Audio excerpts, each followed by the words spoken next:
Welcome to go exam. आज हम लोग आनंद आशुलिपि मासिक पत्रिका की प्रतिलेखन संख्या 22 को 100 की स्पीड में करने वाले हैं। डिक्टेशन 5 सेकंड बाद स्टार्ट होगा। स्टार्ट। अधिष्ठाता महोदय, हम अभी तक समाज की दृष्टि से स्वास्थ्य सेवा संगठन के ढांचे में कोई परिवर्तन नहीं कर पाए हैं। हमारी शिक्षा पद्धति और स्वास्थ्य प्रशासन लगभग वैसा ही है जैसा ब्रिटिश राज के समय था। यद्यपि ब्रिटेन में लोगों ने कई तरह के परिवर्तन कर डाले हैं, भारत में व्यक्ति के स्वास्थ्य के प्रति सामाजिक दायित्व की धारणा अभी तक हम केवल सरकारी कर्मचारियों और थोड़े मिल मजदूरों तक ही फैला पाए हैं। अन्य लोगों में केवल वे ही दवा करा सकते हैं जिनके पास धन है। शीघ्र और कम खर्च में न्याय दिलाने के बारे में बहुत बातें हैं। यह महत्वपूर्ण है, किंतु जल्दी और कम खर्च पर दवा दारू का प्रबंध इससे ज़्यादा महत्वपूर्ण है।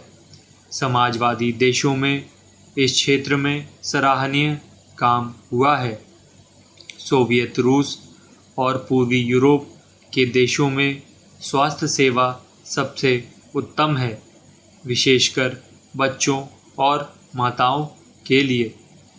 मुझे यकीन है कि ऐसे अनेक नए तरीके हैं जिन्हें हम अपना सकते हैं और उन्हें अपनाकर हम अमेरिकी तरीकों, औजारों तथा पाठ्यपुस्तकों पर अपनी निर्भरता कम करने के लिए उनका उपयोग कर सकते हैं।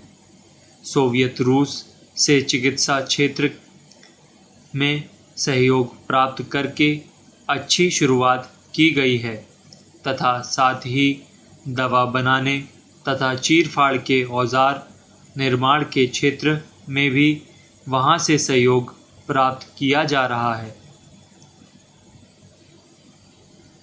डॉक्टरी शिक्षा का प्रमुख उद्देश्य एक ऐसा डॉक्टर पैदा करना होना चाहिए जो बुनियादी मूल स्वास्थ्य समस्याओं से निपटने के लिए सब तरह से सक्षम हो।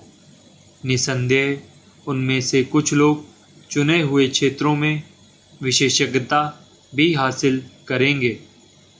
जिस गति से डॉक्टरी विद्या का विकास हो रहा है, उसमें कोई भी व्यक्ति सर्वज्ञ नहीं हो सकता है, किंतु आवश्यक बातें जाननी चाहिए।